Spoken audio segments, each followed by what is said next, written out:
구독자 여러분 안녕하세요. 3월호 정의진의 공부 스페어 타이어 시간에는요. 성공회대학교 문화대학원에 재직 중이신 정윤수 선생님 모셨습니다. 정윤수 선생님 프로필을 정리하다 보니까 A4 한 페이지가 넘는 거예요. 그래가지고 제가 어떻게 하면 강렬하게 소개를 해드릴까 생각하는데 선생님 전공하신 분야가 기본적으로는 문화이론인데요. 제가 생각할 때는 우리나라에 얼마 없는 전방위적이면서도 진보적이면서도 깊이 있는 지식으로 클래식 음악, 지리학, 스포츠 관련한 전 분야에서 모르시는 분이 없는 걸로 알고 있습니다. 제가 선생님 좋아하는 것 중에 하나가 이게 쉽지가 않은 일인데 경향신문에 10년 동안 칼럼을 쓰셨어요. 근데 저도 칼럼을 좀 써봤는데 10년 동안 이 칼럼 쓰는 게 보통 일이 아니거든요. 사실 이거 논문보다 어려워요. 우리나라에는 칼럼에 대한 그 인식이 좀 부족한 부분이 있는데 이거는 정말 대단한 겁니다. 선생님이 쓰신 책들을 제가 보니까 정말 대단하십니다. 대표작으로 클래식, 시대를 듣다, 노년공감, 인공낙원, 이건 도시 공간학 얘기예요. 그다음에 스포츠, 인권을 만나다, 축구장을 보호하라, 심지어 컬링 교과서도 있습니다. 컬링 교과서. 또 이것도 좀 무슨 표현이지만 저하고 공조도 있습니다. 사회를 말하는 사회라고요. 제가 오늘 오기 전에 읽어봤는데 저보다 잘 쓰신 거예요. 그래갖고 제가 좀 쫄았어요. 그리고 재직하고 계신 학교에서 축구 주전 멤버로도 활동을 하시고 제가 사실 제일 놀란 거는 KBSN 축구 해설위원을 하셨는데 다른 분들하고는 비교가 안 되는 뭐랄까 인문학적 축구 중계라고나 할까? 그렇습니다. 사실 제일 적당한 말은 이게 정의진의 공부잖아요. 근데 이게 정윤수의 공부가 돼야 돼, 이 프로그램은. 선생님이 딱 하시기에 알맞은 프로그램인데 또 교직에 계시니까 여러 가지를 또 하실 수는 없겠죠. 예, 일단 선생님 반갑습니다. 안녕하세요. 네, 안녕하세요. 예. 아니, 선생님, 민망하시죠? 약간. 우선 이 구독자분들한테 이렇게 안녕하세요 이렇게 인사드리고 네. 선생님이 이렇게 소개 말씀을 주시는데 이거 대단한 분이 나오시는구나. 저는 팩트가 다 맞잖아요. 팩트는 맞는데 그 네. 앞에 붙는 수식이 네. 뭐 과하죠, 저한테. 과하고. 전 그렇게 생각하지 않습니다. 예. 근데 선생님 이 코너 이름이 네. 스페어 타이어라고요? 그게요. 아니, 그 소개한 그 내용으로 보면 이게 스페어 타이어가 아닌데 아니 그게 그냥 뭐 예, 누구 메인으로 오늘 해야 되는데요. 메인 타이어라는 표현은 없지만 어쨌든 그 말씀을 그렇게 아니, 주셔서 너무 고맙고 특히 스페어 타이어가 사실 제일 중요해요. 아시잖아요. 그런가요? 아직 안 꺼내 봤어요. 요즘은 또 차가 이렇게 많이 개량이 돼 가지고 예. 차 안에 스페어 타이어 안 넣고 다니더라고요. 뭐가 문제가 생겨도 최소 10km는 가도록 돼 있어 가지고 우리나라는 10km가 뭐예요? 1km 안에 공업사랑 편의점이 다 있어서 그렇죠, 예, 그렇죠. 하여간 선생님 말씀 중에 가장 고마운 말씀이 뭐 공부야 제가 한다고 하지만 뭐 부족한 사람이고 근데 이제 축구에 대해서 그 해설했던 거 네. 인문학적 해설 네. 그게 말이죠. 그게 제가 2004년에서 한 8년까지 한 4년 정도 했는데 네. 주로 이제 K리그 많이 했어요. 예. 아주 뭐 어떻게 대단한 메가 이벤트는 저보다 훨씬 더 잘하시는 분들 우선 그 당시에는 차범근, 허정무 뭐 네. 이런 분들이 계시고 와우. 예, 그리고 그 분야에서 아주 타이 추종을 불허하는 뭐 서영욱, 한준희, 박문성 이런 분들이 예. 거의 막 몰빵하신 분들이잖아요. 근데 저는 그렇게 몰빵까지는 못해서 그분들이 갈 수 없는 곳에 가서 축구 중계를 한 4년 정도 했었는데 그때 제주도의 제주 유나이티드가 이제 연고지 이전을 해서 네. 제주 MBC에서 방송을 많이 했어요. 네. 거기서 이제 감사패를 줬는데 네. 감사패가 보통 뭐 요만하잖아요. 여기다가 이제 글씨를 써놨는데 네. 그 글씨 안에 네. 선생님이 말씀하신 네. 제가 참 제 입으로 하기 뭐하지만 본인이 하십시오. 그럴까요? 예. 걸출한 해설로 인문학적 한국 축구 중계의 패러다임의 변화 뭐 이런 단어를 보통 사람들 다 감사패가 알아보는구나. 보통 감사패가 뭐 형식적이잖아요. 적은 돈에도 불구하고 자주 와줘서 고맙다 뭐 그 정도인데 감사한 걸 감사한다 뭐 이 정도 형식적인데 그 PD님이 그 안에다가 다 써놓은 거예요. 그래서 네. 제가 가보로 지금 잘 갖고 있는데 아. 그게 이제 제가 축구 중계를 그만두게 된 한 4번째 이유는 돼요. 예. 경기가 막 1초마다 상황이 변하잖아요. 예. 그럼 그 축구의 흐름에 따라서 예. 특히 여기서 흐름이라는 건 경기 내용이나 이런 가치적인 게 아니라 예. 방송 화면이 흐름을 만들잖아요. 예. 그럼 그렇죠. 시청자들은 화면을 보는 거 아니에요? 그럼 네네. 화면에 나온 화면을 얘기를 해줘야 되는데 네. 전 딴 얘기하고 있는 거죠. 축구와 인류의 문제라든지 이 팬덤이 어디로 가야 되는가 이런 얘기를 하고 있으니까 화면하고 안 맞는 거예요. 네네. 콜은 계속 들어오죠. 해설위원님 화면 좀 보세요. 화면 보면 막 선수가 쓰러져 있는 거예요. 쓰러져 있는데도 저는 이제 딴 얘기하고 있는 거죠. 그러면서도 그게 조금 재미있었는지 들어주시는 분들이 있어서 뭐 네. 부산 경남이나 제주 네.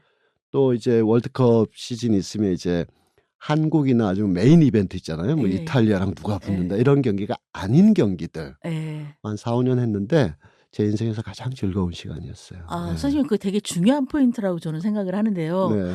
그러니까 우리나라에서는 인문학이 따로 있고 뭐 축구가 따로 있고 또 뭐 페미니즘이 따로 있고 뭐 다 따로 있다고 생각을 하는데 사실 그렇지가 않잖아요. 삶이 그렇지 않잖아요. 삶이 그렇지 예, 않죠. 예. 예.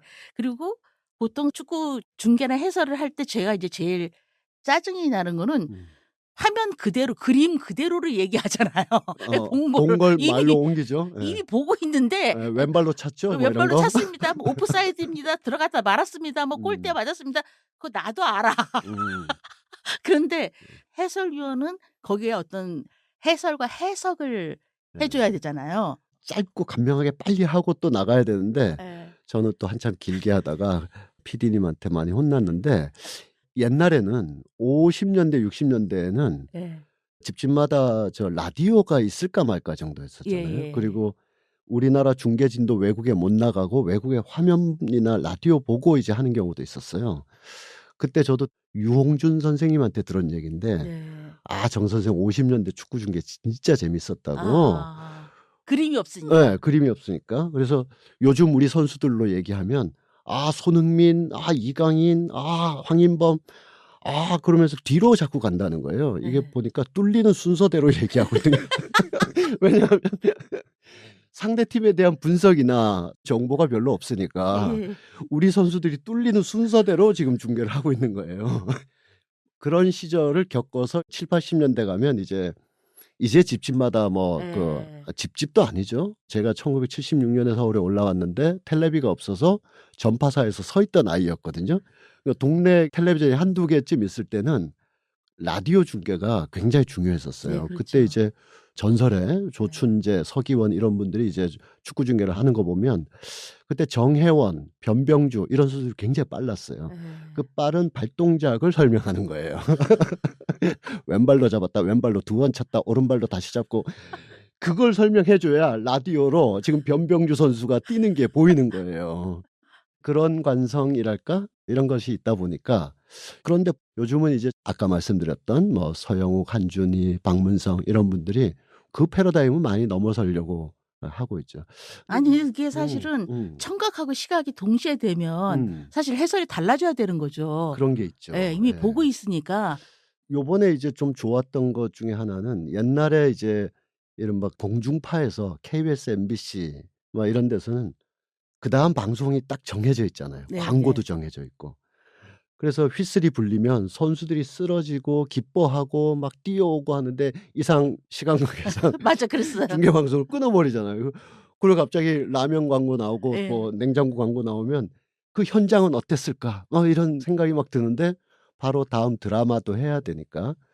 근데 한 몇 해 전부터 특히 이번에 TVN 같은 데서 이제 하면서 앞뒤로 시간을 많이 둬 가지고 30분 전부터 프리뷰 하기 시작하고 예, 끝나고 나면 이제 현장 분위기하고 주요 선수 예. 코멘트하고 그리고 또 해설위원들이 요번에 TVN에서는 김환 그리고 박주호 이 두 분이 하셨는데 이분들이 또 리뷰를 또 하고 그래서 하나가 이제 완성이 되는 거잖아요. 근데 이게 이제 영국 같은 경우는 딱 끝나면 스튜디오로 딱 가면 전설의 선수들, 게리 네빌 와 이런 선수들이 거의 축구 시간만큼이나 리뷰를 해요. 근데 그 리뷰할 때 보면 정말 바둑 구단들 두고 나면 다른 구단들이 왜 저기 뒀을 거야 하면서 다 복귀하잖아요. 예. 만약에 뭐 리버풀하고 맨체스터 유나이티드가 했다 그러면 리버풀에서는 제이미 캐리거 그리고 이 맨유에서는 게리 네빌 이 두 사람이 서로 거의 싸우다시피. 근데 그 언어가 격조가 있어요. 아. 그게 축구보다 더 재밌을 때도 있고. 예. 뭐 그런 문화들이 그렇죠. 조금씩 나오고 있다. 아이 그런 생각이 들어요. 그런 문화에 음. 선생님이 선두에 섰다는 거 아닙니까? 선두요? 스페어 타임이라면서 스페어 뭔데? 근데 이번에 우리가 아시안컵 때문에 예. 사실 모였는데 경기나 우리 대표팀 얘기를 들어가기 전에 다른 얘기를 하나 또 하고 싶은 게 있는데 중계 화면이라는 걸 생각해 보니까 예예. 축구 중계 같은 걸 보면 카메라가 한 30대쯤 가요. 메가 이벤트에서는. 예. 국내 K리그에서도 벌써 한 15대 정도가 가요. 예예. 그러면 책임 프로듀서가 경기장 바깥에 있는 중계 버스 안에 있어요. 버스 안에서 모니터가 30개가 이렇게 쫙 돌고 있는 거죠. 예. 그걸 제가 뒤에서 본 적이 있는데 예. 오케스트라 지휘자 같아요. 어머나. 30개의 카메라가 경기장을 저마다의 각도에서 다 잡고 있는데 거의 2초마다 컷을 넘기는 거예요. 우와. 그러니까 말로 제가 지금 표현하면 막 23번, Q, 22번, 8번, 7번 더 들어가 봐. 본인 같아요. 막 이렇게 하잖아요. 그럼 그 화면을 우리가 보는 거예요. 아. 그러니까 매체 이론 뭐 선생님 너무 잘 아시지만 카메라가 보는 걸 우리가 보는 거니까 예. 그때 본다는 건 룩이나 뷰가 아니라 게이즈잖아요. 예. 시선이 개입하는 거잖아요. 예예. 그러니까 어떤 시선을 어떻게 개입하냐가 중계 화면에서는 굉장히 어떤 면에서는 정치적이기도 하고 예예. 때로는 성정치적이기도 한데 예. 브라질 월드컵이 열렸을 때 예. FIFA에서 이런 권고를 한 적이 있어요. 남성 선수들이 축구를 하는 것이고 예. 슛을 하고 나면 성공하면 성공한 대로 남성적인 모습이 막 표현이 되고 예. 실패하면 실패한 대로 남성 선수들이 고개를 숙인다든지 막 울분을 토한다든지 막 하잖아요. 예. 그럼 샷 바이 샷으로 바로 젊은 여성을 잡는 경우가 많았어요. 맞아요. 너무 많이 잡아서 예. FIFA에서 중계 권고를 하기를 바로바로 샷 바이 샷으로 젊은 여성을 단독 샷으로 붙이는 것을 예. 자제하라고 했었어요. 예. 그러니까 남성 선수들의 어떤 정동적인 어떤 강한 표출을 바로 젊은 여성 팬이 화답하는 방식으로 예. 이렇게 샷 바이 샷을 하는 것은 무의식적으로 성정치적인 어떤 요소가 개입할 수가 피파도 있다. 의식이 있네요. FIFA가요. 예. 제 생각에는 예. 거기가 뭐 여기에 부정과 있고 비리가 있고 세계 국제 스포츠에 또 흑막이 있고 막 그런 거지만 예. 또 한편으로는 세계적인 어젠다의 캠페인 기구로서 아. 굉장히 많은 일을 하고 있어요. 아. 어마어마한 일을 하고 있고 그러니까 정몽규를 안 받는 거지. 너무 미리 나왔나? 아니요. 맞는 말씀인 게 우리가 이거는 한 1시간 23분 후에 할 얘기였는데 좀 일찍 나왔습니다만 FIFA나 IOC가 2020년을 전후로 해 가지고 예. 스스로가 메가 이벤트를 하는 것이 국제 질서를 괴롭히는 일로 되는 게 있어요. 일단 올림픽으로 예를 들면 예. 올림픽을 하는 순간 환경 파괴와 탄소 뭐 그쵸. 기후 문제는 자동적으로 메가 이벤트로 발생하게 돼 있거든요. 예. 그러니까 전 세계 여러 나라들에서 올림픽 보이콧 운동도 많이 있고 예예예. 그리고 또 대도시에서 그걸 펼쳐야 되니까 도시 파괴 현상도 너무나 많이 발생하기 때문에 건설 노동자들이 사망하고 그랬죠. 지난번 카타르 월드컵 때는 월드컵 경기장을 짓는 과정에서 수천 명의 방글라데시 뭐 이런 곳에서 온 건설 노동자들이 현장에서 사망한 그래서 예예. 카타르에서 그걸 숨기려고 했던 그런 것도 예. 있었거든요. 등등등 있으니까 이게 올림픽을 하는 게 재앙이 될 수는 없다 해서 올림픽을 회전하기 위해 가지고 2014년부터 거의 5년 동안 전 세계에 이런 분야의 전문가들이 모여서 IOC에 권고를 했어요. 그것을 채택한 게 2020 도쿄 올림픽 어젠다라는 게 있어요. 네네. 그리고 그걸로도 부족해서 2021년에 도쿄 올림픽 어젠다 플러스 5라는 또 권고안을 냈는데 그게 한 50가지 정도의 대항목이 있어요. 그 아. 세부로 들어가면 50가지의 세부니까 200 몇 개쯤 되는데 제가 다 기억도 못하지만 핵심적인 건 이거예요. 환경과 기후 문제와 올림픽은 어떻게 공진화할 수 있을까? 네. 같이 갈 수 예. 있을까? 어떻게 하면 같이 갈 수 예. 있을까? 안 할 수는 없고 예. 하면 파괴되는데 그쵸. 예. 엄청난 사람들이 모여서 엄청나게 먹어대는데 이거 어떡할까? 이거를 우리는 뭐 스포츠 기구인데 그것까지 우리는 신경 안 써. 이럴 수는 없는 것이다. 그게 첫 번째 가장 큰 이슈고 두 번째 문제는 전 세계가 갖고 있는 수많은 갈등들, 재난들, 사회적 문제들이 올림픽 때 묻혀버린다. 그럼 올림픽이 세계적인 이슈를 잠식하는 그런 기간이면 안 되는 거 아니냐. 올림픽을 전후로 하여 올림픽 무브먼트가 사회 무브먼트가 어떻게 결합할 수 있는가. 공동의 가치를 그것이 심포지움이 됐든 문화예술이 됐든 아니면 스포츠를 하는 동안에 코멘터리가 됐든 예. 사회적 문제나 인류 공동의 문제를 외면하거나 블랙홀처럼 빨아들이는 대회가 아니라 그걸 함께 공론할 수 있는 장이 돼야 된다. 그래서 앞으로 중장기적인 과제로 스포츠는 인류의 공통 문제를 함께 끌어안는 그런 마당이 돼야 되지 20세기의 국가주의 대항전으로부터 빨리 벗어나자. 이게 예예. IOC도 물론이고 FIFA도 물론이에요. 거기에 대해서 그 정도 수준에 있는 정치 경제적 영향력을 가진 나라 중에서 그 정도의 이슈나 그 세계적인 패러다임을 못 따라가는 유일한 나라가 한국이에요. 우 결론이 그겁니까? 예. 우리 IOC 위원 있어요. 국내에 네 3분 있죠. 있는데. 그리고 세계 축구에 그래도 줄 서라 그러면 한 20 몇 번째 서 있을 수 있는 정몽규 네. 회장 이런 분들이 방금 얘기했던 게 뭔 얘기인지를 모를걸요. 진짜 기후 위기랑 스포츠랑 무슨 상관이야 이럴 수 있고요. 예. 그다음에 예를 들면 올림픽 하는 과정에서 아프리카나 어디 분쟁 국가의 선수들이 어떤 표시를 했을 때 그 정치적 의사 표현을 허용하고 인정하고 존중할 게 있고 예. 저런 건 해서는 안 될 게 있고 그냥 케바케가 아니라 예. 어떤 윤리적 기준과 사회 예. 보편적인 기준에 의하여 저 상황에서 우리가 징계는 내리지만 예. 저 선수가 했던 그 절박한 호소는 전 세계가 받아들여야 된다. 네. 선수들이 경기 끝나고 나서 메달을 땄거나 뭐 했을 때 정치적 의사 표현을 하면 징계를 안 할 수는 없어요. 예. 예. 그거는 그냥 모든 선수에게 적용되니까 예. 징계를 하지만 얘가 범법을 한 건 아니다. 예. 요번에도 아시안컵에서 팔레스타인 선수들이 전쟁 멈춰 달라고 예. 팔에다가 막 했잖아요. 이 선수들 징계 받아요. 예. 받지만 그 선수들에 대해서 아시아 축구 평의회가 보호해 주고 나쁜 얘기한 거 아니니까. 예. 그리고 여성 인권에 대해서도 늘 FIFA나 이런 데서 어떻게 하면 이걸 강화시켜 나갈 것인가 계속 하고 있는데 이런 얘기가 시대적인 어떤 이슈라는 것을 못 이해하는 나라는 거의 우리나라일 거예요. 이 정도 되는 나라에서. 예예. 그러니까 이런 현상이 벌어지죠. 대한축구협회에 보면 여성 축구 발전을 위한 기구가 있어요. 네. 그분들이 놀고 먹는다는 뜻이 아니라 자기 하실 일을 열심히 하고 있지만 예. 그 관점이 뭐냐면 재능 있는 여자아이들을 예. 발탁을 해서 한국 축구가 해외에 나가서 메달 땄다고 막 할 때 남성 패러다임하고 똑같네요. 똑같죠. 예. 그래서 저변 학대가 덜 되고 있었어요. 예예. 근데 최근 3-4년 사이에 엄청난 여성 축구 팬들이 늘어나고 예. 풋살이나 이런 데 보면 남녀가 같이 막 열심히 많이 해요. 예. 그래서 그걸 다 인터뷰나 뭐 잘 해 보면 왜 하게 됐냐?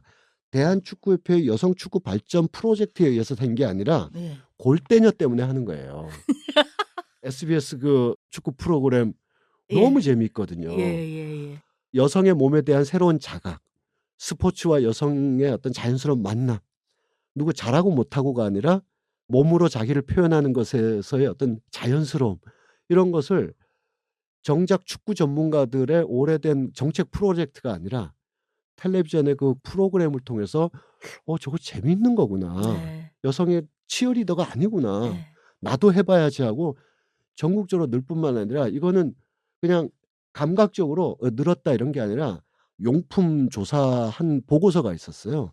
보고서를 보니까 2022에서 23년 동안 30대 여성 사이에서 스포츠 용품 구매율이 굉장히 높았고 아. 그 스포츠 구매 용품의 절반 이상이 축구나 풋살 용품인 거예요. 나도 아. 해보고 싶다는 거예요. 예. 인류가 이제까지 해놓은 것 중에 그렇게 아름답고 가치 있는 것을 왜 남자들만 하느냐. 이게 예. 자연스럽게 있는 거잖아요. 예. 이것이 정작 그것을 해야 될 기구에서는 우수 선수 발탁해서 국제 대회에 나가서 메달 딴다라는 그 패러다임만으로 있으니까 이게 네. 좀 한계가 있는 거죠. 제가 지금 넋을 잃고 듣고 있습니다.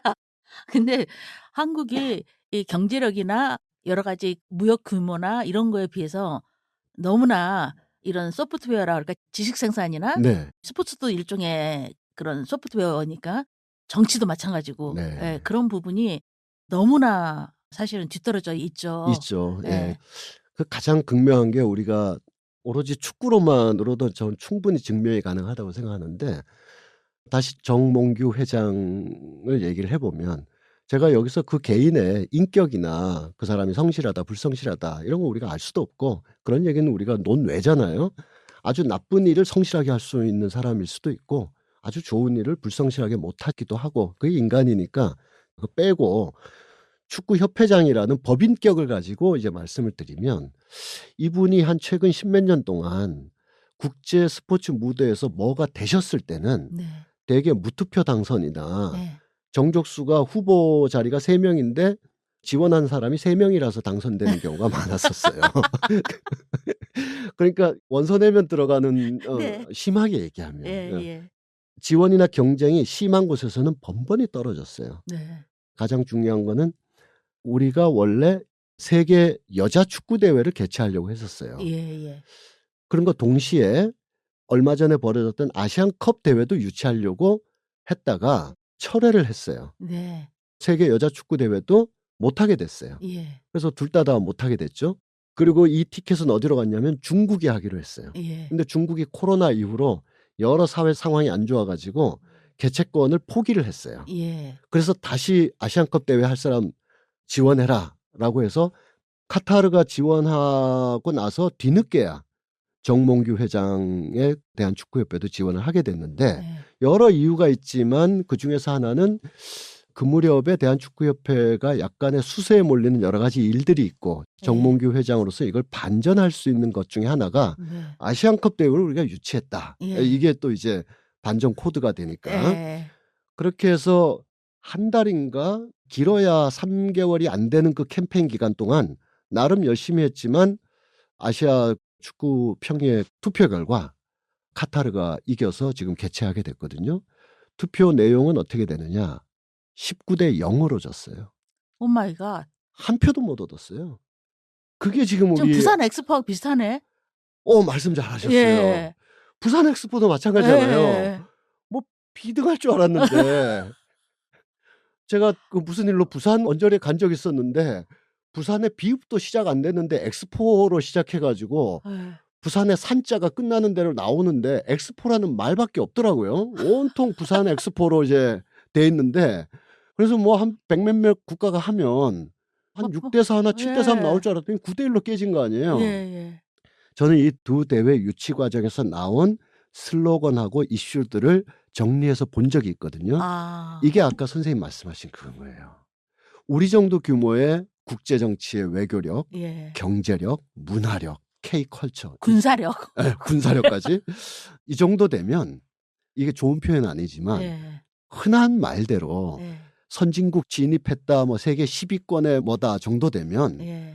자 인류가 앞으로 어떻게 가야 되느냐. 예. 앞으로 단기적으로는 5년 내외에 길게는 한 세대 이내에 인류는 이런 문제가 있는데 예. 이거를 아시안컵이나 특히 엑스포를 통해서 예. 우리가 이걸 공동으로 한번 해결해보는 그야말로 컬처와 컨퍼런스와 엑시비션의 예. 장으로 열겠다가 어디도 안 보여요. 예. 그냥 부산이 있습니다. 부산 파일럿 그것도 이제 희화화됐지만 30초짜리 그것만이 아니라 다른 어떤 보고서라든지 이런 걸 봐도 동아시아에서 경제 발전과 한국의 위상을 드높인다 엑스포와 우리가 찬반은 좀 논외로 하더라도 사우디의 빈 살만이라는 사람이 석유로 먹고 살았는데 앞으로 석유로 계속 먹고 살 수 있는가라는 자국 내의 문제와 네. 석유로 돼왔던 전 세계의 산업의 지형을 네. 앞으로 언제까지 가져갈 거냐. 그러면 그렇죠. 석유 이후의 미래를 설계해야 되고 네. 그래서 내가 네옴시티도 만들고 있다. 네. 우리 여기서 인류가 앞으로 석유 이후에 어떤 삶을 살아갈 건지 네. 그걸 엑스포를 통해서 우리가 확인해 보자와 네. 부산이 있습니다. 그래서 부산 이제 레디.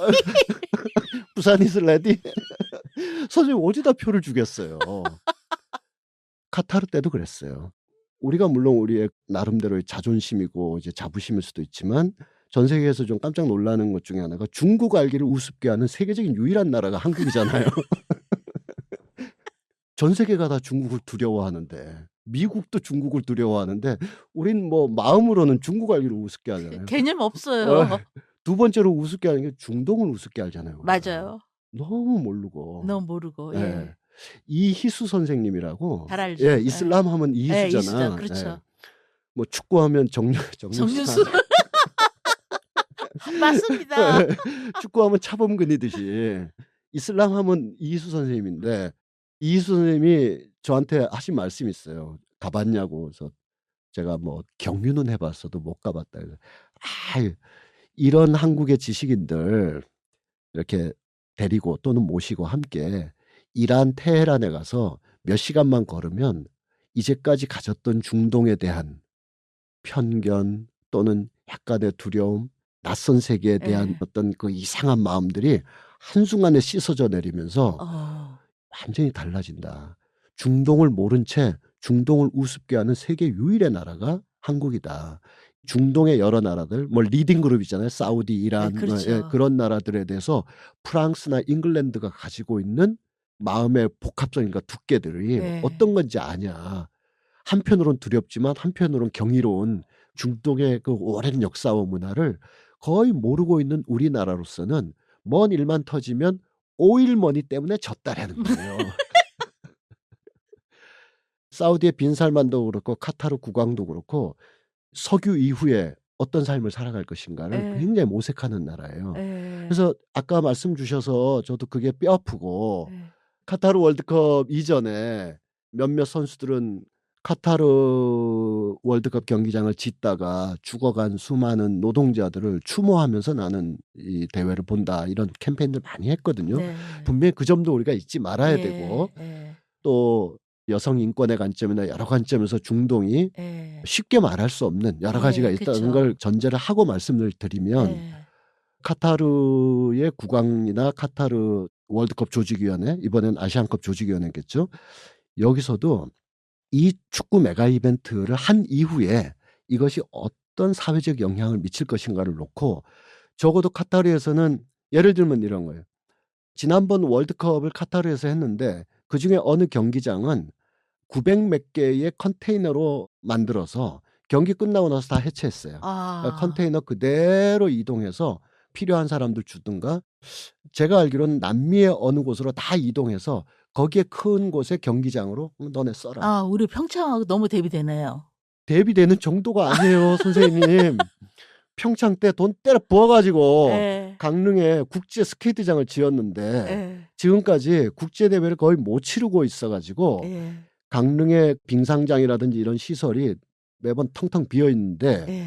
그러니까 강원도 지역에 수산업 이렇게 하시는 분들이 냉동 창고로 함께 쓰자라고 제안을 했었어요. 그 비워놓는 바에야. 네. 그거를 이제 문체부랑 대한체육회에서는 아니 스케이트장을 냉동 창고로 쓰자니 이게 모욕적이다 막 그랬는데 아니 그게 아니라 안 쓸 때는 이렇게 쓰고 쓸 때는 또 싹 치우고 이렇게 뭐라도 활용해야지 몇 년째 텅텅 비어 있다 이거예요. 그런데 최근에 대한체육회에서 국제 빙상장, 스케이트장을 새로 짓기로 했어요. 최소 비용이 한 2천억 드는데 멀쩡한 거 강릉에 있는데. 왜요? 일단 태능에 국제 빙상장이 있는데 이게 태능이 유네스코의 왕릉유산으로 되면서 태능 안에 있는 모든 스포츠 시설은 나와야 되거든요. 그러니까 서울 인접권에서 예. 멀어봐야 원주 이내에서 예. 국제 빙상장이 필요하다. 강릉은 너무 멀다. 예. 그러면 강릉에 스케이트장을 지을 때는 그 얘기 안 했거든요. 2천억, 3천억 들여서 지을 때는 국제대회, 유소년의 발굴, 강릉 지역 시민들의 스케이트 활용해서 동계 스포츠의 요람으로 쓴다 그랬는데 네. 몇 년째 텅텅 비워뒀다가 수도권에 지어야 되겠다. 이게 지금 말이 되느냐 이거예요. 그럼 무슨 발상이에요? 글쎄요. 그래서 다시 카타르로 가보면 그래서 카타르에서는 하드웨어도 그럴 뿐만 아니라 네. 콘텐츠, 소프트웨어도 카타르 월드컵 때 만들어졌던 많은 브로셔나 카탈로그나 유튜브 영상들을 보면 네. 인류 보편의 가치들을 어떻게든 표현하려고 굉장히 많은 노력을 했고 이번 아시안컵 대회에서도 그렇게 하고 있는 거예요. 또 그렇게 하겠다고 유치 신청을 했어요.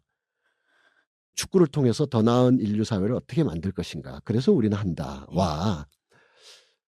갑자기 기회가 됐는데 우리도 하겠어요와 누가 표를 주냐고요. 그래서 19대 0으로 카타르가 하게 돼서 그 경기력에도 굉장히 영향을 미치죠. 홈그라운드 그런 거 있잖아요. 그건 있죠. 네. 네. 그리고 홈그라운드 그런 요소도 분명히 있는데 더 중요한 요소는 뭐냐면 우리 선수들이나 코칭 스태프나 특히 언론들이 바로 이러한 인식에 대한 아주 불균형 네. 또는 심한 낙차 네. 거의 뭐 한 세대 정도의 낙차잖아요. 네. 지금 2024년에 중동을 이해하지 않고 예. 1990년대의 중동 정도의 인식 수준에서 예. 선수들이나 코칭 스태프가 중동 축구를 어떻게 보고 가겠어요. 그런 선수들은 없겠지만 예. 일반적인 뭐 우리의 중동에 대한 인식이나 아주 일부 고약한 녀석들의 댓글 같은 거 보면 예. 중동 선수들에 대한 외모의 평가가 댓글에 예. 야 축구 못했으면 테러했겠다 이런 거 있잖아요. 아, 말도 안 되는 헛소리들. 아니 그 유명한 말 있잖아요. 강대국이 하면 전쟁이고 예. 중동이 하면 테러고. 예. 예. 말도 안 되는. 그래서 카타르 아시안컵 대회 유치에서 19대 0으로 졌을 때도 국내 스포츠 언론의 메인 카피는 뭐였냐면 오일머니에 밀렸다 했어요. 그걸 아예 직역을 하면 돈 뿌려서 가져갔다라는 뜻 아니에요. 그렇죠. 예. 예. 물론 막강한 돈으로 재원으로 경기장이라든지 뭐 여러 가지를 막 했는데 우린 못했다 이렇게 의역은 할 수 있지만 그건 나중 얘기고 예. 바로 직관적으로 들으면 예. 중동이 돈을 뿌렸는데 예, 왜 예. 거기에 우리가 밀려서 19대 0이고 예. 엑스포 때도 그랬어요. 작년에. 예. 엑스포 때 결정 났을 때 초반 하루 정도의 카피들은 다 중동 오일머니에 밀렸다. 그리고 심지어 분석 기사에서도 사우디가 아프리카 표를 매수했다. 그런 부분이 없지 않아 있을 수도 있겠지만 사우디가 내건 엑스포의 슬로건과 예. 부산이 내건 슬로건은 21세기와 20세기였다니까요. 아까 선생님이 정확히 말씀 주신 대로 어떤 기준으로는 세계 10위내 15위내 하는 이 수준의 인식의 큰 낙차가 이거 회복을 못하고 있다 봅니다. 네. 왜 저를 계속 이렇게 보고 아, 너무 감동해가지고. 아니 일단 저는 축구하고 야구를 되게 좋아해요. 네. 예, 일단 선생님 예전에 칼럼도 많이 쓰셨잖아요. 전용옥 씨도 축구 칼럼 많이 썼는데. 아니 전역하고 저는 다르죠. 정반대 있잖아요. 왜 그러냐면 전용옥 씨가 옛날에 칼럼을 썼었어요. 근데 그분은 또 기자 출신이고. 네, 그 2002 한일 월드컵 때 칼럼을 썼는데 제가 여기다 표현하기 어려울 정도로 예. 아주 낡은 성적관념으로 썼어요. 그래서 예. 좀 그랬고 그 무렵에 이제 문사들의 축구 칼럼이라는 것이 네. 되게 그런 거죠. 그러니까 사회의 어떤 이러이러한 모습을 예. 축구를 예. 빗대서 예, 축소판이다. 예. 혹은 또 이제 거울로 삼아서 예. 선수들의 이런 모습을 정치인들은 좀 배웠으면 좋겠다. 뭐 예. 이런 식의 아우 재미없어. 하나만 한 된장국은 뭐로 끓여요? 된장을 풀어 뭐 이런 거랑 비슷한 거잖아요. 그런데 그 후에 축구 전문가들이 쓰는 전술 전략 분석은 빼고 네. 그 외의 분들이 쓰신 것 중엔 정성일 선생이 예. 영화 평론하시는. 근데 제가 알기로 축구 별로 안 좋아하시는 분이에요. 예. 영화인들 중에서. 예. 박찬욱 감독은 축구를 싫어해요. 예. 그래서 월드컵 기간 중에 한번 본 적이 있어요. 그래서 예. 축구 봤을 때 축구 안 보려고 굉장히 노력했다. 채널마다 축구인데 축구 안 보려고 굉장히 노력했대요. 그래서 그런가 보다. 또 네. 그런 사람도 있을 수 있잖아요. 네. 정성일 선생은 이제 영화 비평가니까 카메라가 예. 우리를 어떻게 끌고 다니나 아하. 칼럼을 그 시내 21에 재밌게 예. 쓴 적이 있고 예. 여기 그 김혜리 기자님 예. 예. 축구를 좋아하셔 가지고 축구 네. 얘기 많이 하시고 그랬는데 이영표 선수하고 했던 얘기인데 예. 이영표 선수랑 예전에 뭘 한 적이 있었어요. 예, 예. 문체부의 스포츠 혁신위원회라고 그걸 예. 한 1년 반 하면서 고생을 했는데 예. 선생님 진짜 엄청 셀럽이다. 국회의원 나가도 지금 만난 사람들 이름이 장난이 아니야. 또 내가 누구 만났더라. 라이언 긱스라고 아세요? 라이언 긱스? 엄청난 선수가 있었는데 거의 한 50cm 앞에서 있었어요. 그래서 예. 그 맨체스터 유나이티드의 선수였었는데 국내에 왔었어요. 예. 이 선수들이 이제 경기 다 끝내고 버스를 타야 될 거 아니에요. 네. 선수단 버스를. 제가 근데 무슨 일로 그 버스 출입문에 누굴 기다리고 있었어요. 그래서 이렇게 있는데 이 버스에서 누가 나와 가지고 나랑 같이 경기장 쪽을 이렇게 보고 있는 거예요. 이렇게 보니까 라이언 긱스예요. 그래서 아니 그 라이언 긱스 제 축구 스타일하고 거의 비슷하거든요. 좌측면에서 뚫고 들어가 가지고 컷백하는 스타일이거든요. 왜냐하면 슛했다가 안 되면 욕 먹으니까 컷백 해 가지고 동료가 욕 먹게 하는 게 제 스타일인데 제가 우리 학교에서 부동의 스트라이커.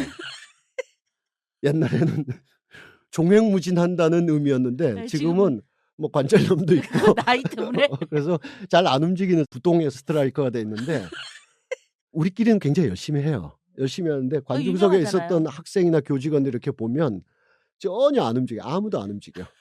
예, 부동이야. 다 부동인데 하여튼 라이언 긱스가 이렇게 바로 옆에 이렇게 왔었거든요. 깜짝 놀랐어요. 제가 그 정도는 된다. 아. 라이언 긱스랑 같은 방향을 쳐다보는 세계 축구의 미래를 함께 이렇게 쳐다보면서 같은 방향을 보고 있었거든요. 네. 말씀 이어주시죠. 예. 이영표 선수에게 물어봤어요. 축구할 때 가장 인상에 남는 게 언제냐. 네. 그러면 뭐 그가 부딪혔던 수많은 어마어마한 선수들이 있을 것이고 예. 베컴부터 메시까지 뭐 다 나올 수 있는데 예. 그게 아니라 자기가 어느 한순간 크로스를 올리는데 왼쪽으로 막 치고 들어갔다 확 꺾었더니 수비수가 쭉 미끄러졌어요. 예. 그럼 이제 자기가 크로스를 올리게 됐잖아요. 크로스를 탁 찼는데 공이 궤적을 약간 휘면서 쭉 가는데 예. 자기가 차도 이게 너무 아름답다고 느껴진 거예요. 아하. 그래서 이 순간이 정지되었으면 좋겠다라고 느꼈던 때가 있다는 거예요. 네, 축구 예술이죠. 예, 그것과 더불어 지네딘 지단도 그런 얘기를 한 적이 있거든요. 어느 한순간 나의 플레이가 너무 만족스러워서 네. 여기서 모든 것이 멈췄으면 하는 그런 순간이 온다. 예. 그것이 내가 축구를 하는 이유다. 피아니스트 조성진 같네. 아 그래요? 예. 네. 그들도 그런 게 없으면 그거 하겠어요. 아 그럼요. 예. 자기가 어떤 경지에 탁 올랐다는 예. 그러니까 조성진도 그렇고 그 임윤찬 피아니스트들도 리스트의 초절기교 연습곡이라는 거를 막 치는 장면이 나와요. 이 리스트의 초절기교 연습곡은 우리나라의 클래식에서 가장 번역이 잘못된 곡 중에 하나인데 일본이 번역해서 그렇다라고 그렇죠. 이제 초절기교가 뭐예요? 예. 일본 사람들한테 일단 책임을 예. 이렇게 돌리고 초절기교 그러면 이 곡을 연습하면 초인적인 어떤 뭐 기교를 연마하게 된다 이렇게만 생각하기 쉬운데 원어는 트랜스젠덴탈이라는 용어로 돼 있어요. 아. 선생님 바로 아시죠? 트랜스라는 말이 우리나라에서 굉장히 문제가 네, 많죠. 트랜스젠덴탈 초월적인 세계를 그렇죠. 향한 예. 거잖아요. 칸트에서 나오는 초월. 예. 그러니까 이거를 막 연습하면 범인은 흉내낼 수도 없는 초절적인 기교도 있지만 어느 한순간 자기가 이 현세가 아닌 예. 영원할 것 같은 어느 한순간으로 도달하게 그쵸. 되는 그런 예. 곡이다라는 거 아니에요. 예. 예. 트랜스젠덴탈이. 예. 초월성이 그런 거죠. 예. 그게 이영표 선수나 지단 선수. 또 예. 경험하는. 예. 제가 중3 때 교회 수련회에서 찼던 골 이런 거. 제가 그때 좀 아팠거든요. 선생님 부동이 아니라 종횡무진. 제가 그때 좀 아팠는데 교회 누나가 이쁜 누나가 있었어요. 넌 오늘 축구 안 하니? 그래서 아픈 몸을 이끌고 나갔는데 그날따라 플레이가 잘 안 됐어요. 근데 마침 공이 약간 빙 떠가지고 잘 왔어요. 제가 넘어지면서 마치 지네딘 지단이 레알 마드리드에서 빨리 슛을 하듯이 그대로 넘어지면서 팍 찼는데 그 중3 때 그 공이 쫙 신일고등학교 운동장에 쫙 들어가던 그런 어느 한순간 그걸 우리가 기다리는 거 아니에요? 그리고 한스 굼브레이트라는 그 미국의 학자가 얘기했던 매혹과 열광의 가장 핵심이 내가 이 누추한 삶을 그 순간은 초월한 듯한 그런 그렇죠. 삶이 구질구질하잖아요. 예. 골 예. 하나 넣으면 일주일 가거든요. 일주일 가요. 지금 운동 좋아하시는 분들 다 그런 게 뭔지를 알 거예요. 예. 하다못해 당구에서 쿠션만 잘 들어가도 그날 밤에 웃고 자거든요. 하긴 내가 원래 근데 우울증 환자한테도 운동이 제일 좋아요. 내가 그걸 넣더니 이렇게 되거든요. 다시 지단 얘기로 아까 돌아가면 지단이라는 선수도 알제리계 예, 그렇죠. 출신이고 지단의 부친이 60년대에 이제 알제에서 저 마르세유로 넘어갔고 예. 거기서 68년도에 태어났으니까 프랑스인이죠. 근데 60년대 초반에 알제리에서 마르세유로 밤에 급히 넘어가는 사람들 중에는 예. 생계 곤란으로 프랑스에서라도 먹고 살아야 되겠다 이런 사람도 있지만 예. 친프랑스파들이 많았어요. 예. 우리로 치면 예. 친일파인 거죠. 예. 그러니까 이 알제리가 독립해버리면 예. 그다음에 자기 설 자리가 적어도 그 마을에서는 없기 때문에 예. 야 이거 큰일 났다 해서 움직였던 여러 사람들이 있었어요. 막 영화 선생님 막 생각나네요. 예, 그 배경으로 하는 영화들 히든 예, 같은 거. 그리고 뭐 알제 전투, 예. 배틀 어우. 오브 알제 뭐 굉장히 유명한 영화들 있잖아요. 예. 그런 거에 대한 혐의나 질문을 하면 지단이 굉장히 싫어하죠. 우리 아빠 그런 아빠 아니다. 우린 생계로.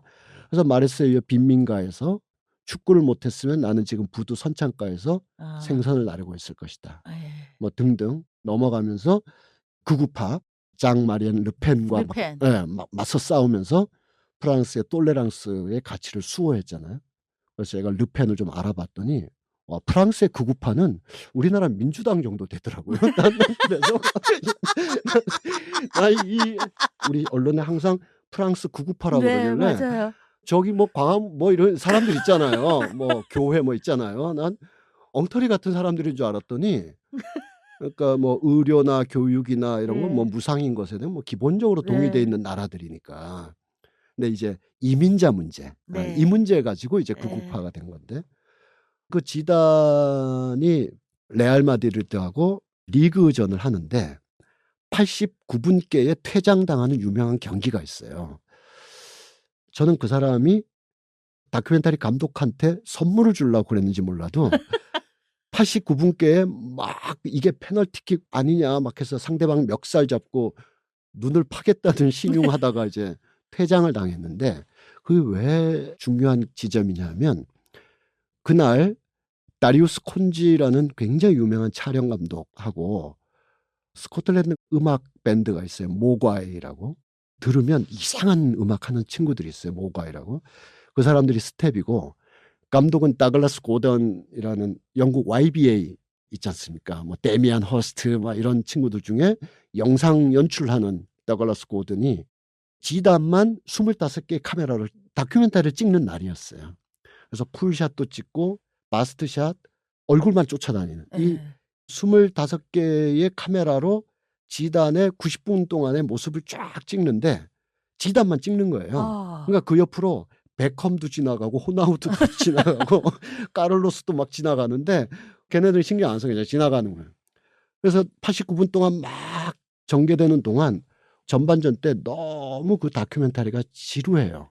아무 멘트도 없고 그런데 후반전부터 점점 저게 우리 삶이 아닐까 이런 생각을 의식적으로가 아니라 계몽적으로 네. 이 다큐를 봤으면 이런 생각을 해야지가 아니라 네. 그냥 자연스럽게 지단이 막 숨이 헉헉대고 패스하는데 패스는 안 오고 예. 자기도 패스하다가 미끄러지기도 하고 예. 땀도 닦고 하는 걸 아주 당겨서 네. 보여주기도 하고 갑자기 멀리서 보여주는데 축구장이 넓어봐야 70m, 110m인데 예.